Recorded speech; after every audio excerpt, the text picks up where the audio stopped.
gained through earthly treasures.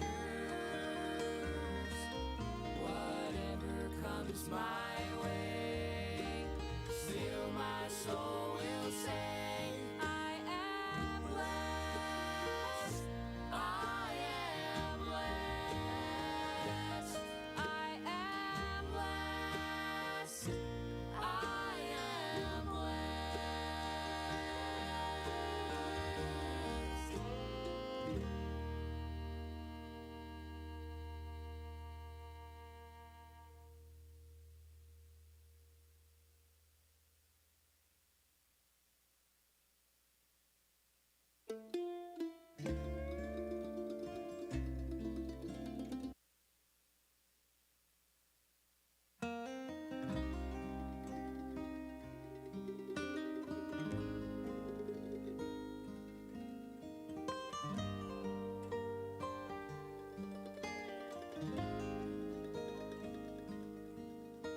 Some days you may lead me through green pastures. My heart drinks in deep, the water's sweet. Some days you may lead me through the desert. Even then you're still the reason I can say I am blessed beyond measure, so far beyond what's gained through earthly treasures. Whatever comes my way, still my soul will say, I am blessed. I am blessed.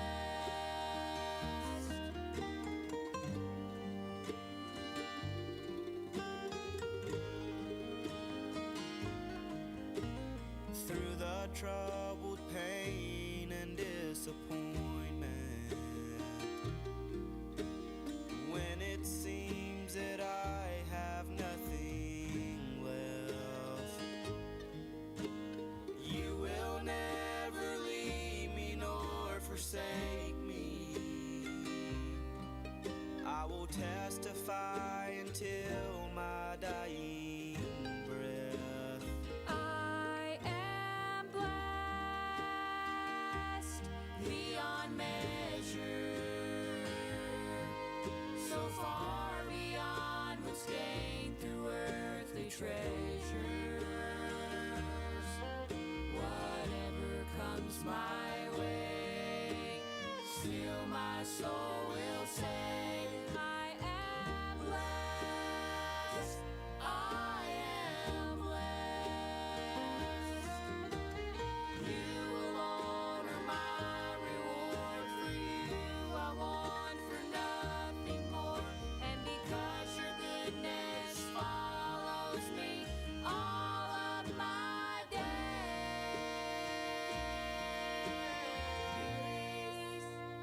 I am blessed beyond measure, so far beyond what's gained through earthly treasure.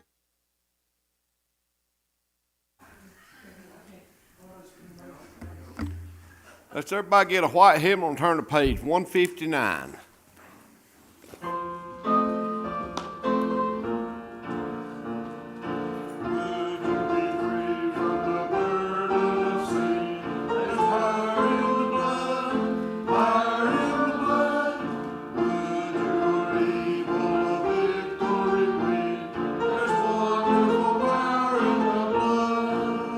There is fire, power, one working power in the blood.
Good evening.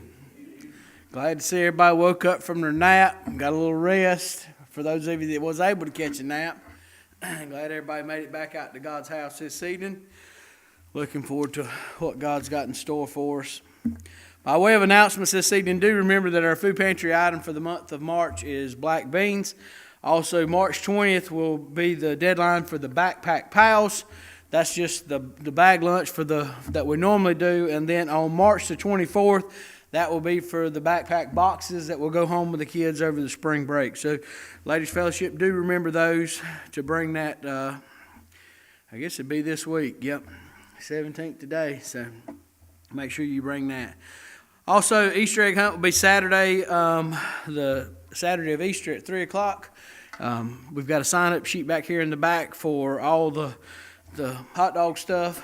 The church will be taking care of the hot dogs, but we need people to bring some of the fixing, so make sure that you sign up for that if you're going to be able to be a part of that day.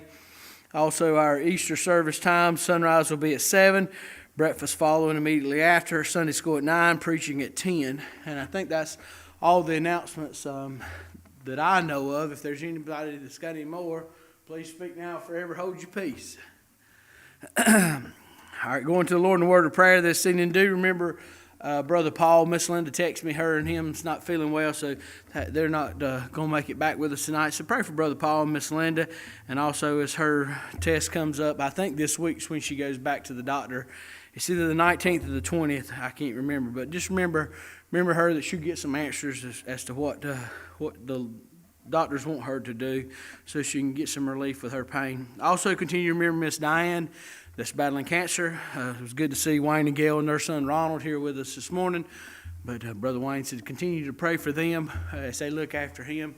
He said he's not a bad patient. He said it's just, being able to look after him and stuff. So do remember them as they look after him. Also continue to remember Seth Lucas as he continues to battle his cancer. Remember Brother Jim, Miss Pat, as they're under the weather. Also remember Brother Jim's sister in the nursing home. Continue to remember her. And also Miss Judy that's in the nursing home up in Ashboro.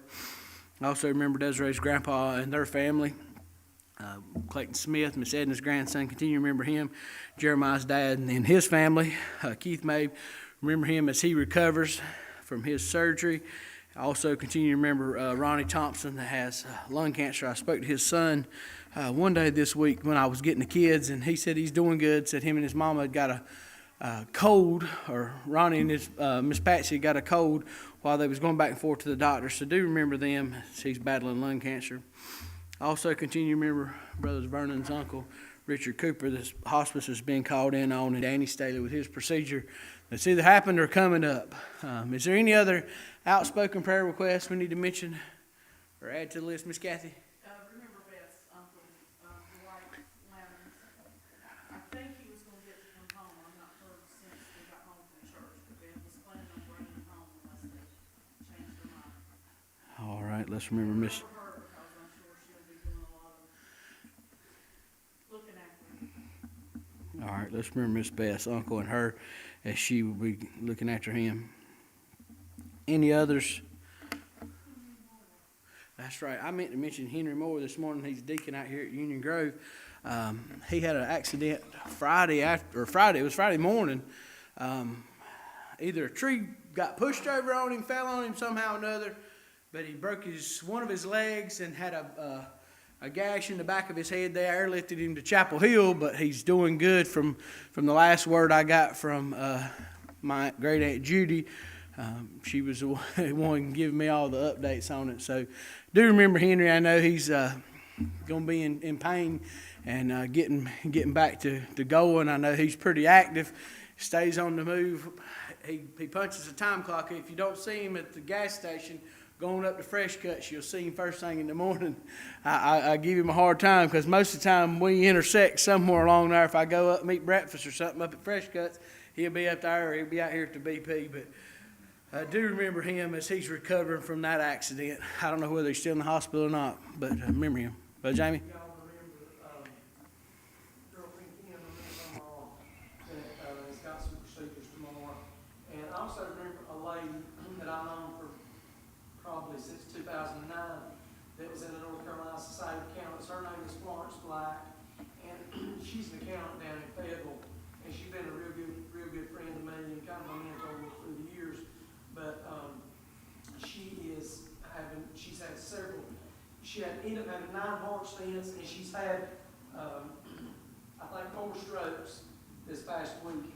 And so just pray for her and her husband and their son, and another lady that works for her that's a good friend of mine. But well, just pray for them, because this is a rough time for them. It's all happened for them during their tax season. And anyway, her son, he's really dependent on his mother. She's the one that knows how to do everything. So just pray for them. I know it's a difficult time for them, but they had reached out to me today to let me know in the midst of everything, they got her home this week from the strokes, and she's ended up now having shingles. They found spots, and she's got shingles on her back. So, just remember Florence Black. All right, let's remember Miss Florence Black and also Kim's mom that goes for procedure tomorrow. Any other outspoken prayer requests? When he started with the dates, I figured he was going to get down to what the weather was the day that he met her. I mean, he says he can't remember nothing, but he'll remember it was a rainy day on a Tuesday. I've heard the stories many times of different tales. And then a lot of times I blotted out there. And let's remember Brother Jamie during this busy season for him as well. Any others this evening before we go to the Lord in word of prayer? We don't want to leave nobody out. Remember, Randy and Rita, they're out in the ocean somewhere on a boat, and give them safe travels. They go into some hostile territory. No, I don't know where all they're going, but do remember They're on the Titanic. So, that's something. Their son gives them a Christmas present to send them off down into hostile territory. Must got a good deal on it. He's a good one. No, let's remember them as they travel, that they'll have a good time, get back safely. If there's no others this evening, let's all stand. We'll go to the Lord in word of prayer. Brody, how about praying for us, even though I've been mean to you? Dear God, just thank you for allowing us to be back in your house this evening, Lord. Just thank you for the good service this morning. Lord, and do the same this evening, Lord. Just your presence be with us. Just have your will and way, Lord. Just give the words to Bradley that we stand in need of, Lord. If there's one here that doesn't know you, we pray that they just come to you this evening, Lord. Just thank you for everything. Amen.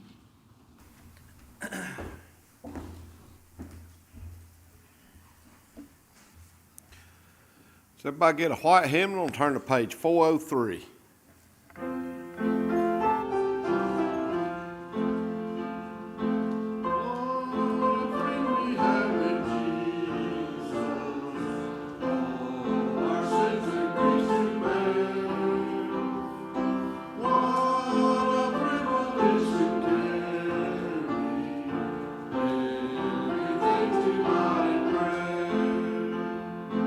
Oh, what peace we often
Got your Bibles, turn to 2 Kings chapter 12 this evening.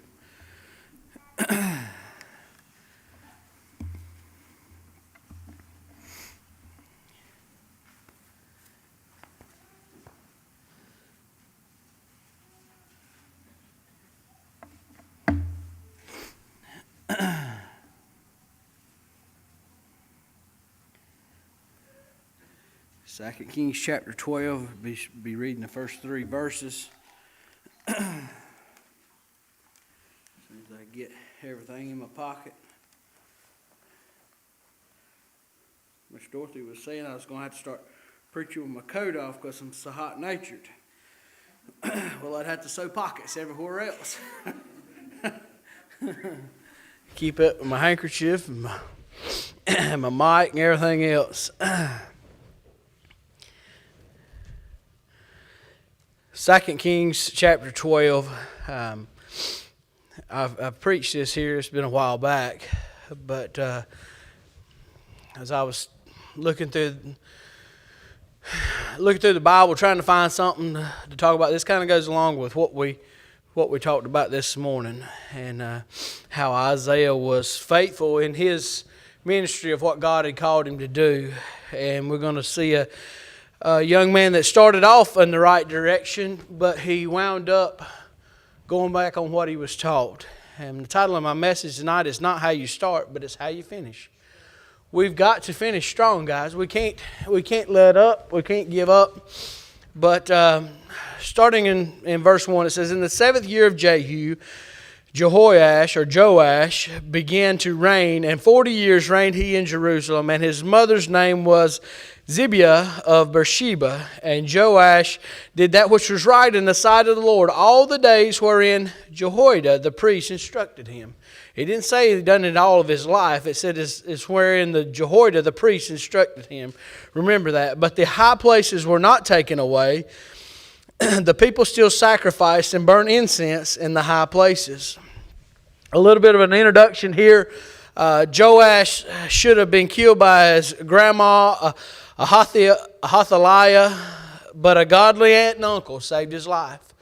You know, I'm thankful for the godly influences that I've had in my life, godly influences that has went the extra mile for me in my life, how they've taken me under their wings, how they've just been able to be a role model to me, and how I have, not that I've mimicked my life after them, but mimicked my life after them the way they serve the Lord. That's what's important. You know, you can act like whoever you want to act like, but if they're not acting like the Lord, then we're doing it for the wrong reasons. You know, that's what's wrong with young people today. They see ball players and superheroes as being their heroes. But that's not who a real hero is. A real hero is somebody who does God's will and does what God has instructed them to do and continues on to fight the fight and not quit and not back up. But Joash should have died, but because of a godly aunt and uncle, they saved his life. They taught him right from wrong. I'm thankful to have been taught right from wrong from a little child on up. You know, was I always perfect? No. Was the teaching that I always got perfect? No. There was times in my life where I didn't care about other stuff. I cared about Bradley. And I'm thankful for the day that I got to where God opened my eyes and said, "Son, you need to care about me more than you care about yourself." There's days that it still gets cloudy that I'll start putting my own wants or my own desires in front of Him. But I'm thankful to know that He's there with me. And I've got godly examples and been taught right from wrong. He was raised by the priest. His uncle was the priest at the time. So Joash knew what was supposed to be done. It wasn't like he was one of those people that had never been brought up in church, that had never been brought up in the customs of the priesthood and how things were done. He was there. He was 7 years old when he began to reign.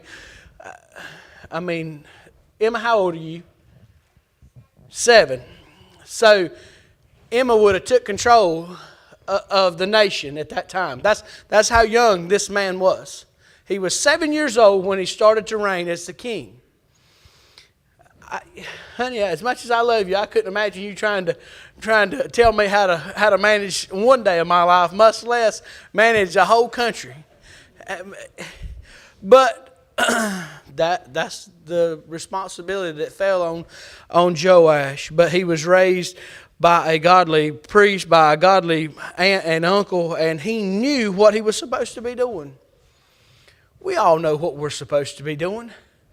I'm talking to the core tonight. I'm talking to people that's been here day in, day out, who are here when the doors are open. I'm talking to the faithful elite tonight that makes a special effort to be in God's house. And I know that's nothing new to y'all, and how we're supposed to act, and how that's what we've been taught from a young age in our lives. But sometimes we let the world get in our way. Sometimes we let things get in our way. Sometimes we let our own desires get in the way of what God has in store for us in our life. But Joash, he started out strong. He started out, he wanted to rebuild the temple that had been partially torn up, that to worship false gods. They had come in and had just tore the place to pieces because they were worshiping Baal at the time, and it was just an ordeal. But they had come in and tore down all those things, and Joash said, you know what? We need to rebuild God's house. He had a mind to work, but yet later on in life, he lost sight of that. Sounds like Christians today. One day we're ready to storm hell with a water pistol, and then the next day we don't care about nothing but ourselves. We're quick to get on fire for the Lord. We're hot and cold, back and forth, back and forth. We need to be a Christian that is on fire for Him all the time. Not just when things are going good, not just when things are going in our favor, but all the time. When we may be down in the valley, we need to be on fire for Him. When we're up on the mountaintop, we need to be on fire for Him. When we're feeling like everything is lost except for Him and us being right in the palm of His hand, we need to be on fire for Him. We can't give up. We can't just settle back and say, you know what? Somebody else will take care of it. Somebody else will do that part for me. No, God's depending on you and myself to be faithful. Followed the ways of a godly example. You know, I can think about people in my lifetime that followed the ways of a godly example. And they're still living that godly example today.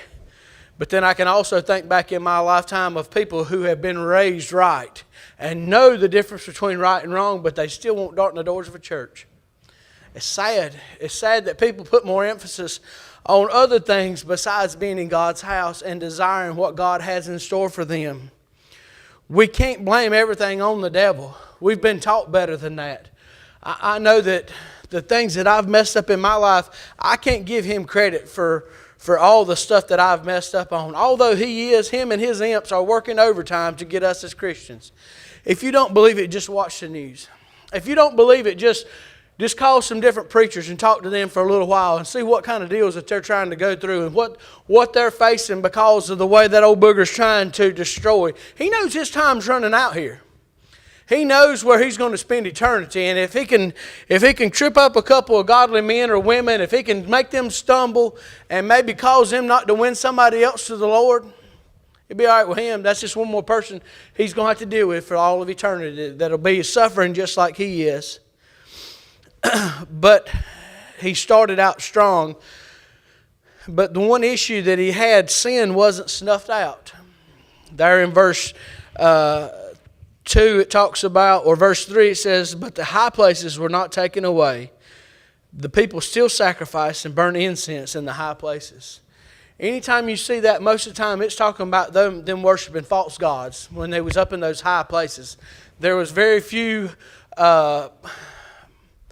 kings that come in that really destroyed the high places. Now, I'd have to go do some digging as to which ones actually got rid of the high places, but a lot of them got rid of what was around them. They may have cleaned out the temple a little bit, but they didn't clean it all the way out. As a Christian, we've got to clean all the way out.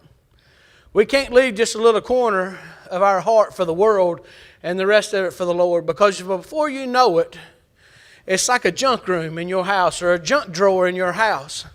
You clean that rascal out and it'll be there won't be nothing in there.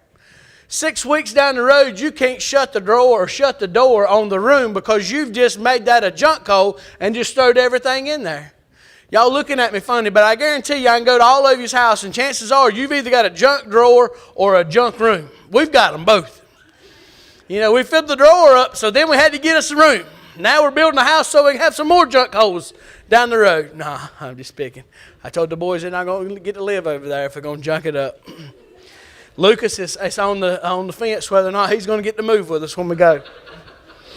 So if you know any places that's housing little 8-year-olds, he's a pretty good fellow most of the time. But sin wasn't snuffed out. They didn't clean out that corner of their heart. They didn't clean out those high places. Joash could have went up there and he could have tore up Jack and said, you know what, we're getting rid of all the false gods. We're only going to worship one God, the true God. But he said, well, you know what, it's not hindering me at the time. It's not any benefit to me. We get that way in our lives. We say, well, you know what, that fight's not at my house today, so I'm not going to worry about it. I'm not going to worry about standing up against homosexuality. I'm not going to worry about standing up against all the other things that are running rampant in this world. As soon as you turn the TV on, I'm not standing up against those because that's not affecting me right now. It will sooner or later affect you, one way or the other. So that's not going to happen to me. It will happen to you if we take a back seat. If we say, you know what, it's okay, just go ahead and do that. If Joash had went up there and cleaned out the high places and he had destroyed sin, his ending story may have been a little bit different, but it still could have been the same way that it was. I don't know his heart from the whole time, but sin that isn't snuffed out completely has a tendency to smolder and cause problems down the road.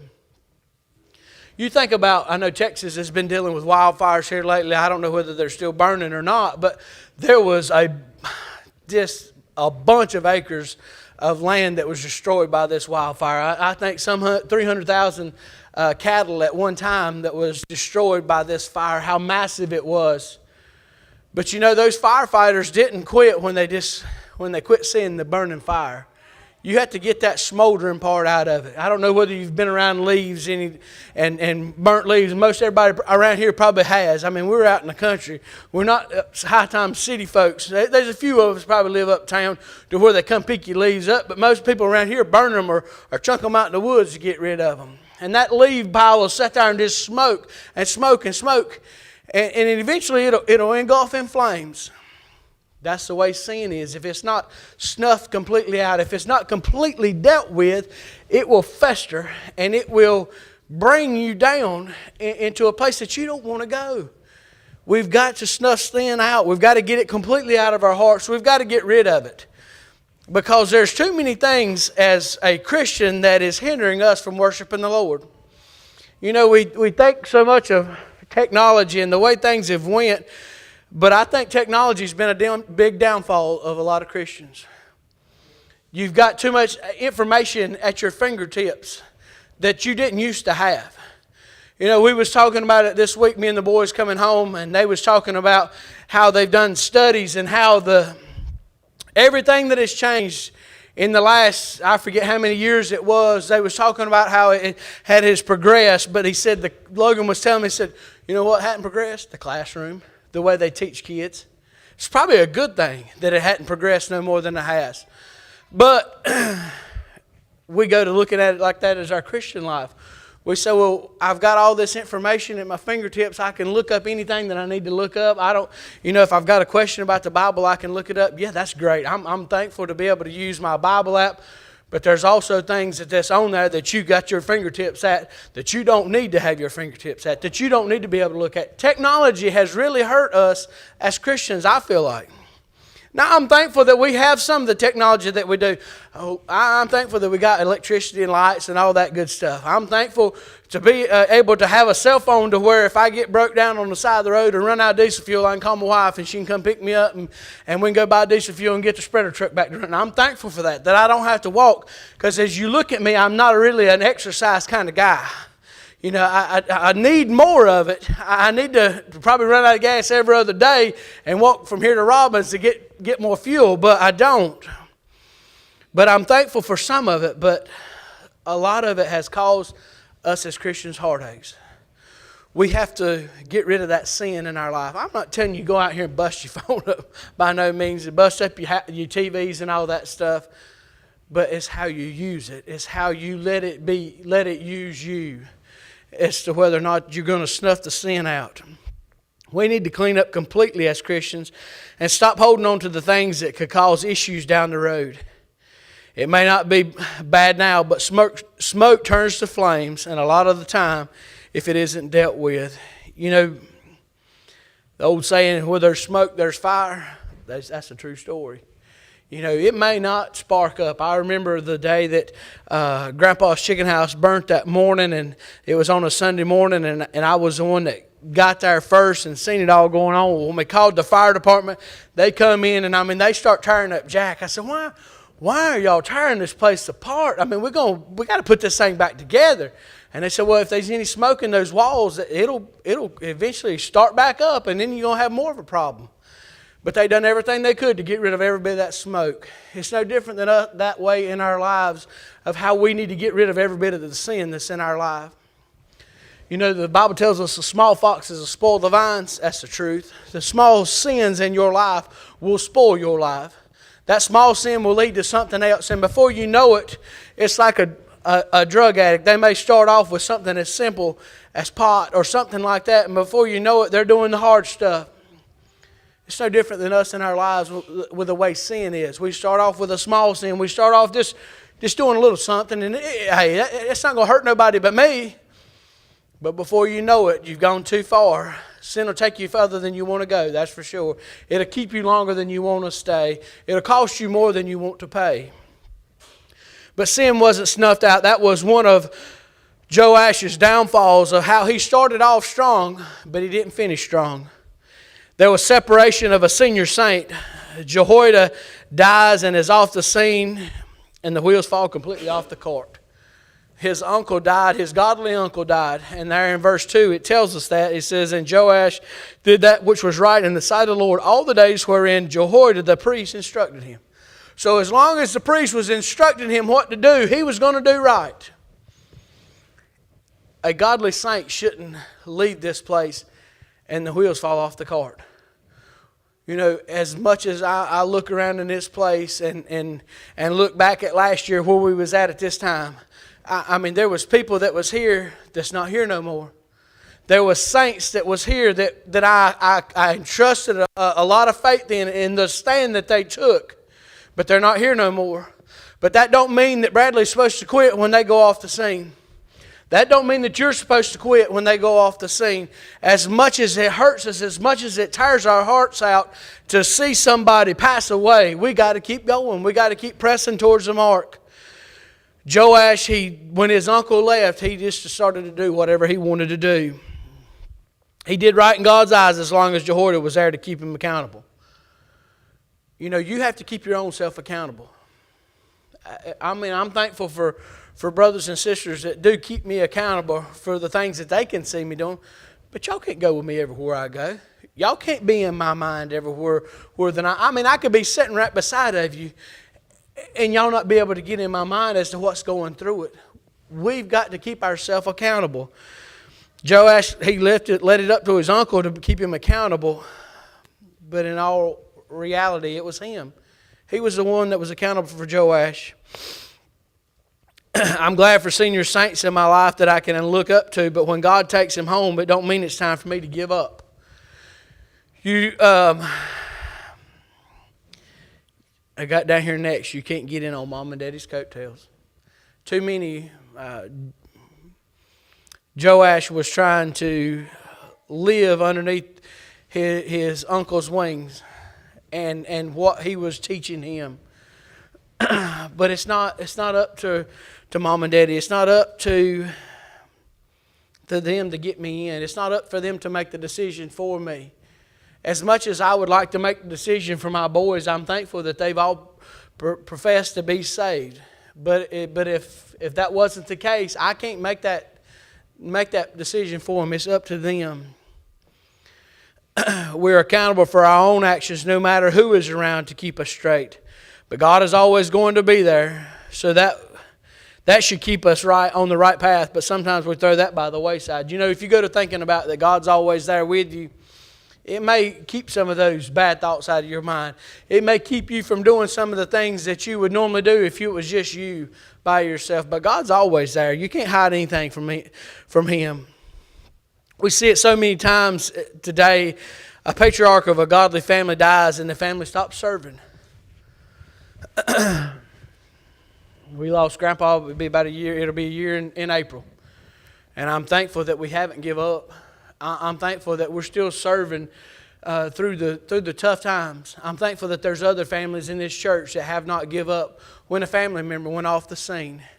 We can't quit. We can't give up. We can't stop just because that senior saint leaves us. This life is more than just clinging on somebody else's coattail. We should have a personal relationship with the Lord as well. I'm thankful, as much as I love my grandpa, as much as me and him done together, I had a personal relationship with the Lord. I wasn't here just because of him. I come to fellowship with the Father just like He come to fellowship with the Father. And that's the way it should be. It should be that we have our own personal relationship. Joash, he lived his life like he's supposed to have lived it, with a godly example, as long as he was there with his finger on top of it. We can't live our lives like that. As much as I would like to have people, I've got too many people keeping me accountable for other things, but I need somebody keeping me accountable for the things that really matter.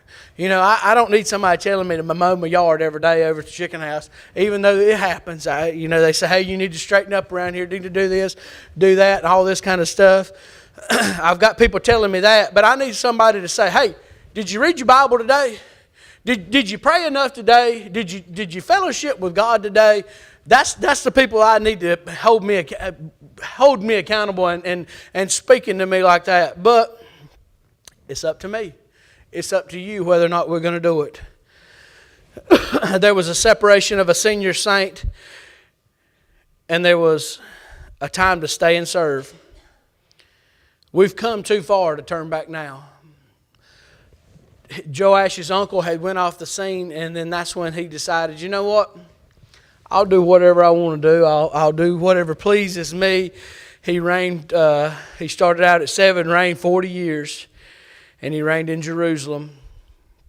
You read on into the life of Joash and how he basically gave away a lot of the gold that was there for the temple. He gave it to the Syrians, I believe it was, if you go back and look.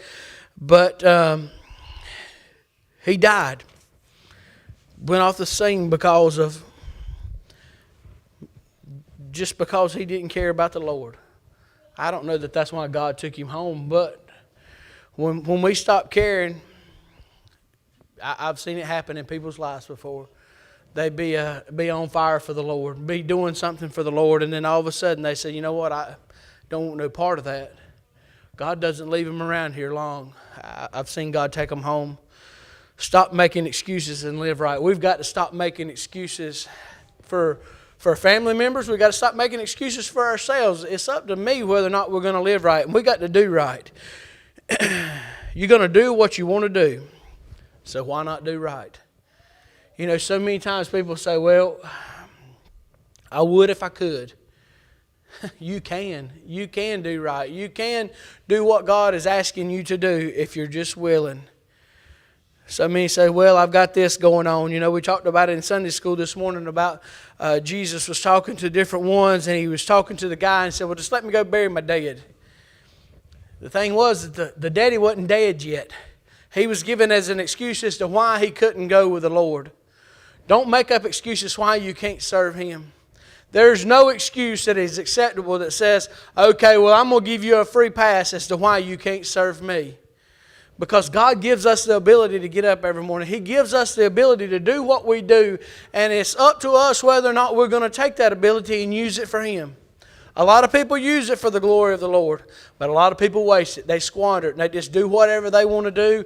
Say whatever they want to say. Live however they want to live. And then they have to face the consequences of that. Serving isn't always easy, but it's rewarding. You know, we start looking at that finish line. The older I get, the more I look at that finish line. When I was Logan's age, Lane's age, I wasn't looking towards the finish line. I was hoping that God would extend this thing out so that I'd be able to find a wife, so that I would be able to get married, so that I would be able to have kids. But now I'm at the point where I'd say, Lord, if it's today, I'm ready to go. If you come back today, I'm ready. I'm ready. We need to start looking to that finish line. It is rewarding serving the Lord, giving to Him. Who knows how God could have used Joash if he had continued with what his uncle had taught him. I look around in here and see these empty pews of the people that I used to see growing up. The families that used to be here when I was growing up that's just fell away, that won't come to church. It's one thing when God moves you to a different place. And don't get me wrong, God does do that. But I'm talking about people that just don't care nothing about being in church. I can think about family after family that used to sit on these pews that's not here anymore. They just quit caring about the Lord. What if they had kept caring? What if they had been the opposite of what Joash was? What if they had remembered what they had been taught from a little age and said, you know what? I'm not going to let that fall away. I'm not going to let that fall by the wayside. I'm going to keep putting one foot in front of the other, and I'm going to live for Him. We never know what kind of difference we would make if we would just serve Him. What we do with our lives does matter. It not only affects you, it affects generations to come. If I quit, if you quit, who's going to be here to tell this next generation? Who's going to be here to tell the Emmas, Owens, Lucases, and these two little ones over here? Who's going to be here to tell them if I quit? You know what's going to happen? Everything's going to go off the scene. Nobody's going to worry about God. Nobody's going to care about what's going on at New Center. We're here for a reason. It does matter what we do for the Lord. When trials come, we got to do what James says. James 1:2 tells us, my brethren, count it all joy when you fall into diverse temptations. Count it joy when trials come. Trials are going to come in our lives. There's going to be days that you don't want to have to face, and there's days that I don't want to have to face. But we got to keep putting one foot in front of the other. We can't be like Joash and you say, well, Uncle Jehoiada, he's gone. So you know what? I think I'm just going to pack this thing up. I think I'm going to quit worrying about going down to New Center. I think I'm going to quit worrying about reading my Bible. I think I'm going to quit worrying about talking with the Lord. No, it's not time for us to quit. It's time for us to get started. It's time for us to ramp it up. Our days is running short.